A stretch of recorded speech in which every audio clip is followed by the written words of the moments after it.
जैसे कि दोस्तों हम सभी को अच्छी तरह से पता है कि हमारे जैक बोर्ड ने क्लास 12 का सिलेबस पूरी तरह से जारी कर दिया है और हम सभी को यह भी पता होना चाहिए मेरे दोस्तों कि हमारा जो न्यू सिलेबस है इसमें बहुत सारे चैप्टर को रिमूव किया गया है। तो आज हम लोगों को देखना है कि कौन सा चैप्टर को पढ़ना है, कौन सा चैप्टर को छोड़ना है। और दोस्तों हमारा जो इंपॉर्टेंट बात आती है सर हमें कि व्याकरण सेक्शन में क्या पढ़ना है, इन सारी चीजों के बारे में आज हम लोग विस्तार पूर्वक जानकारी प्राप्त करेंगे।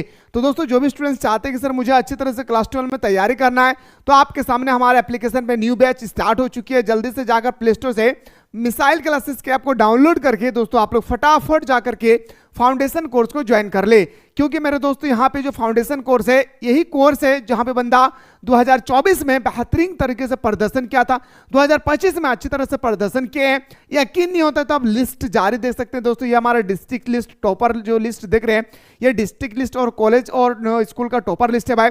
याद रखिएगा मेरे दोस्तों यहाँ पे फाउंडेशन कोर्स का मतलब होता है बच्चों की तरह आप लोगों को समझाया जाता है और इसका क्लास जो होती है सुबह शाम दोनों टाइम पे होती है। तो अगर आप चाहते हैं कि सर मुझे भी घर बैठे कम पैसा में सारे सब्जेक्ट की बेहतरीन तरीके से तैयारी करना है तो दोस्तों जल्दी से जाकर के प्ले स्टोर से मिसाइल क्लासेस के ऐप को डाउनलोड करने के बाद इस कोर्स को ज्वाइन कर ले। ज्वाइन करने के बाद या तो ज्वाइन करने से पहले कोई भी दिक्कत होगी इस नंबर पे व्हाट्सएप कीजिएगा, हमारी टीम आपको रिप्लाई करेगी। आइए सर सबसे पहला मैं दोस्तों बताना चाहूंगा हिंदी इलेक्टिव का सबसे इंपॉर्टेंट भाग आता है हमारे क्या, तो बताएंगे सर व्याकरण सेक्शन। सबसे इंपॉर्टेंट है मेरे भाई क्या, व्याकरण सेक्शन। क्योंकि दोस्तों व्याकरण सेक्शन से क्या क्या क्वेश्चन आता है सबसे पहले देखिए दोस्तों व्याकरण सेक्शन की अगर मैं बात करूं एमसीक्यू का, याद रखिएगा मेरे भाई क्या एमसीक्यू, तो टोटल आप लोगों को 8 से 10 क्वेश्चन एमसीक्यू में पूछे जाएंगे। कितना मेरे शेर सरनियों, 8 से 10 क्वेश्चन सिर्फ और सिर्फ आपका एमसीक्यू जिसे हम लोग ऑब्जेक्टिव में बोलते भाई। ओके, इसके बाद आपका जो सब्जेक्टिव क्वेश्चन होता है दोस्तों, क्या मेरा शेर सरनियों, जो हमारा सब्जेक्टिव क्वेश्चन होता है सब्जेक्टिव क्वेश्चन में एक क्वेश्चन आएगा 5 मार्क्स का, एक क्वेश्चन आएगा 5 मार्क्स का और एक क्वेश्चन आएगा 5 मार्क्स का, यानी दोस्तों 15 10 25 मार्क्स आप अपने मुट्ठी में कर सकते हैं। जी हाँ याद रखिएगा मुट्ठी में कर सकते हैं। इतना सुंदर तरीके से आप लोगों को यहाँ पे तैयारी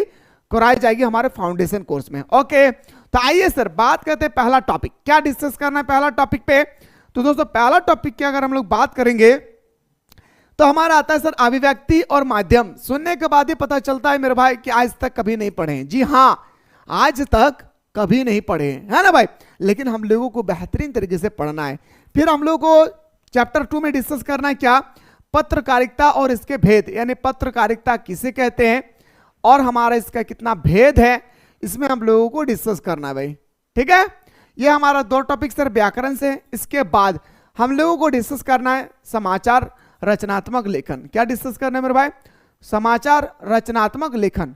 देन हम लोगों को डिस्कस करना है क्या, निबंध लेखन। किसके बारे में मेरे भाई, निबंध लेखन। अब जो निबंध लेखन है वो बच्चों वाला निबंध लेखन नहीं, स्कूल पर लेख, नेताजी पर लेख, महात्मा गांधी पर लेख नहीं मेरे भाई। यहाँ पे जो आएगा वो आपका इन्वायरमेंट के बारे में आएगी।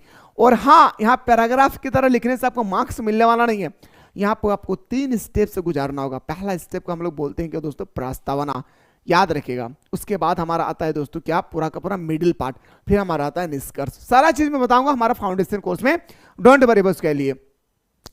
संचार क्या है, जनसंचार और जनसंचार का माध्यम, इतना पढ़ना मेरे भाई। चैप्टर नंबर 5 में 3 टॉपिक डिस्कस करना है। जनसंचार किसे कहते हैं, जनसंचार किसे कहते हैं और हमारा जनसंचार का माध्यम क्या है, इसके बारे में डिस्कस करना है। देन हम लोग को डिस्कस करना है दोस्तों क्या, आलेख लेखन क्या है भाई। चैप्टर नंबर 6 में व्याकरण में डिस्कस करना है आलेख लेखन क्या है भाई। क्या आलेख लेखन क्या है, इसके बारे में आप लोगों को डिस्कस करना है। आलेख लेखन की क्या क्या विशेषता है, क्वालिटी है, सारा चीज हम लोगों को डिस्कस करना है। फिर हम लोगों को पढ़ना है चैप्टर 7 में फीचर लेखन, नॉट फ्यूचर। फीचर लेखन किसे कहते हैं, फीचर लेखन की क्या क्या विशेषता है, फीचर लेखन कहाँ लिखे जाते हैं, इन सब चीजों के बारे में मेरे शेर सरनियों आप लोगों को स्टडी कराई जाएगी। ठीक है, 8वां टॉपिक में अगर हम लोग बात करेंगे तो संपादकीय। याद रखिएगा दोस्तों हम लोग का रिपोर्ट और रिपोर्टर हमारा संपादकीय, 3 टॉपिक डिस्कस करना है भाई। अगला बात करते हैं सर हमारा रिपोर्ट लेखन क्या है, याद रखना है क्या मेरे भाई, रिपोर्ट लेखन क्या है। देन हम लोगों को अंतिम पोजीशन में जो डिस्कस करना होगा वो हमारा पत्र लेखन के बारे में। पत्र लेखन से दोस्तों आपका एक 5 मार्क्स का क्वेश्चन आएगी। और 11 नंबर टॉपिक में अगर मैं बात करूं जो आपका पोयम सेक्शन से नहीं बल्कि दोस्तों आपका बुक से क्वेश्चन पूछे जाएंगे 5 मार्क्स का, जिसे हम लोग संपर्संग कहते हैं। संपर्संग, याद रखिए मेरे भाई, क्या कहते हैं? संपर्संग कहते हैं। ठीक है, तो इतना सारा चीज आप लोगों को व्याकरण में डिस्कस करना है। ओके, इसके अलावा भी आपका अगर आपके मन में कोई डाउट रह गया है, जो नंबर स्क्रॉल हो रही है इस नंबर पे व्हाट्सएप कीजिएगा, हमारी टीम बैठी हुई है, आपको रिप्लाई करेगी भाई। ठीक है, आइए सर बात करते हैं दोस्तों। सबसे पहले हम लोग बुक, क्या मेरे भाई? बुक, अंतरावाहक का बुक। सबसे पहले दोस्तों हमारा आता है क्या? काव्य खंड। काव्य खंड का मतलब होता है दोस्तों, याद रखिए, क से काव्य और क से कविता। काव्य खंड में हम लोगों को सिर्फ और सिर्फ कविता के बारे में डिस्कस करना है। किसके बारे में मेरे शेर सरनियों? काव्य खंड में सिर्फ और सिर्फ हम लोगों को डिस्कस करना है क्या?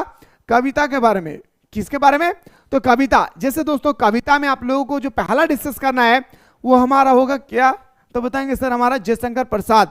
अब सर जयशंकर प्रसाद में आप लोगों को 2 गीत पढ़ना है। पहला गीत देखिए मेरे दोस्तों, पहला गीत आपका देवसेना का गीत और दूसरा गीत जो आता है आपका कार्नेलिया का गीत। यहां पे आप लोगों को 2 टॉपिक के बारे में डिस्कस करना है। पहला याद रखिएगा देवसेना का गीत और कार्नेलिया का गीत। जब हम लोग चैप्टर नंबर 2 में जाएंगे तो सूर्यकांत त्रिपाठी निराला जी जो है दोस्तों, याद रखिएगा, इन्होंने भी मेरे भाई क्या किया है? 2 टॉपिक लिखा है, यानी 2 गीत लिखा है, जिसमें से आपको गीत नंबर 1 जो है आपको पढ़ना नहीं है, बल्कि गीत नंबर 2 आपको पढ़ना है। गीत नंबर 1 क्या है मेरे भाई? गीत गाने दो मुझे। क्या? गीत गाने दो मुझे, जो आपको नहीं पढ़ना है भाई। ठीक है, और दोस्तों आपको पढ़ना क्या है? सरोज स्मृति। क्या पढ़ना है? सरोज स्मृति के बारे में आप लोगों को पढ़ना है।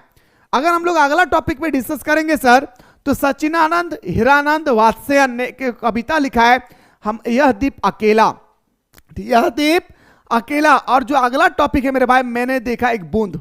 याद रखिएगा, इन्होंने जो लिखा है क्या? मैंने देखा एक बूंद। और एक पढ़ना है मेरे भाई, यह दीप अकेला। यह आपका तीसरा चैप्टर में आपको 2 कविता के बारे में डिस्कस करना है भाई।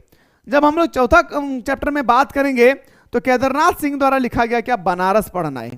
केदारनाथ सिंह द्वारा लिखा गया कौन से चैप्टर पढ़ना है भाई? बनारस पढ़ना है भाई। ठीक है, चलिए सर अगला क्या, अगर मैं बात करूं मेरे शेर सरनियों, रघुवीर साय, रघुवीर साय के द्वारा लिखा गया वसंत आया। याद रखें, और एक तोड़ो, 2 पढ़ना है भाई। वसंत आया भी पढ़ना है और तोड़ो ये भी पढ़ना है आपको। ठीक है, कोई दिक्कत नहीं भाई। उसके बाद तुलसीदास, 6ठा चैप्टर में पढ़ना है आपको क्या? तुलसीदास के बारे में। किसके बारे में मेरे शेर सरनियों? तुलसीदास के बारे में पढ़ना है। अब तुलसीदास जो है इन्होंने लिखा क्या? हमारा भारत राम का प्रेम। अभी हम लोग डिस्कस कर रहे हैं काव्य खंड के बारे में। ठीक है, अगला अगर टॉपिक पढ़ना है मेरे भाई, मलिक मोहम्मद जैसी। मलिक मोहम्मद जैसी ने लिखा है क्या? बरहमासा। क्या लिखा है मेरे भाई? बरहमासा। इसके बारे में पढ़ना है। देन हम लोगों को लास्ट में डिस्कस करना है काव्य खंड का घनानंद, जिसमें दोस्तों यहाँ पे 2 कविता है, कविता नंबर 1 और कविता नंबर 2 रवैया। इसको नहीं पढ़ना है भाई, इस सिर्फ और सिर्फ आपको कविता नंबर 1 पढ़ना है। तो ये रहा सर आपका काव्य खंड। इन सब चीजों के बारे में दोस्तों बेहतरीन तरीके से डिस्कस होगी आपके क्लास में। हर दिन सुबह शाम क्लास हो रही है, लेट ना करे दोस्तों, ये मौका अपने हाथों से यूं ही जाने ना दे। याद रखिएगा मेरे शेर सरनियों, पूरे साल भर का जो कोर्स का फी है ना, वो ओनली आप लोगों से लिया जा रहा है 399, वो भी ऑल सब्जेक्ट की तैयारी। घर बैठे एक दिन में 2 बार क्लास कर सकते हैं दोस्त। ऐसा अपॉर्चुनिटी आपको सब समय में मिलने वाला नहीं है, हर समय में आपको मिलने वाला नहीं है। 999 रुपया का कोर्स मात्र दिया जा रहा है आपको 399 रुपया में।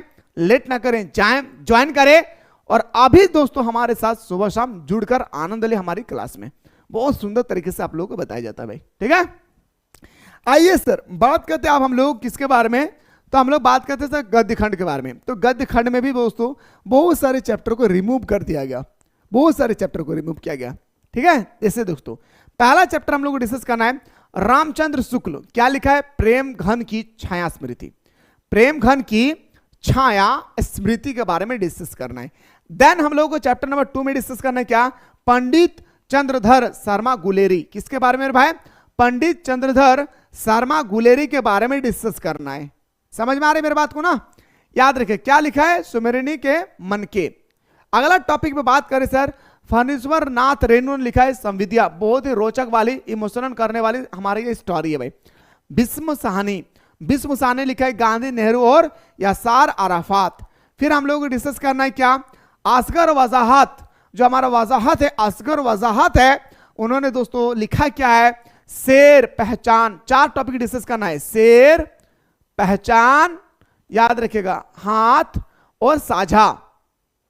याद रखिए मेरे भाई, 4 हाथ होगा, आई एम रियली सॉरी, 4 हाथ याद रखिएगा, और हमारा साझा।